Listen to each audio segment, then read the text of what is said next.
அஜித்குமார்கிட்ட காரை வந்து எடுத்து விடுங்கன்னு சொல்லி சாவியை கொடுத்தாங்களாம்.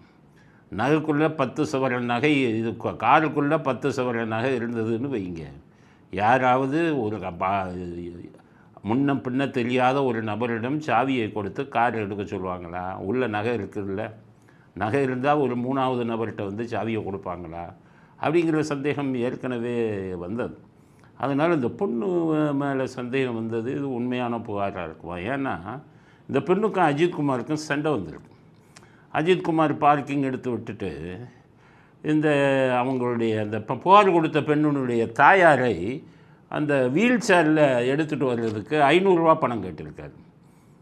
அப்போ இந்த அம்மா இல்லைன்னா அவங்க அம்மாவை கூட்டிகிட்டு போயிட்டு முடிஞ்ச உடனே 500 கொடுக்க முடியாது, 100 ரூபா தான் கொடுப்பேன்னு சண்டை போட்டிருக்காங்க. அப்போ அஜித்குமார் நாங்கள் 4-5 பேர் இருக்கோம், ஆளுக்கு 100 ரூபா ஆச்சும் வேணும் அப்படின்னு கேட்டிருக்காரு. இது எல்லா இதுலேயும் வழக்கம்தான். வண்டியை உதவி செய்கிறவங்க ஏதாச்சும் பணம் கேட்பாங்க, இவங்களே விரும்பி கொடுப்பாங்க. இந்த பெண்ணும் அவங்களோட அஜித்குமாரோட சண்டை போட்டிருக்காரு.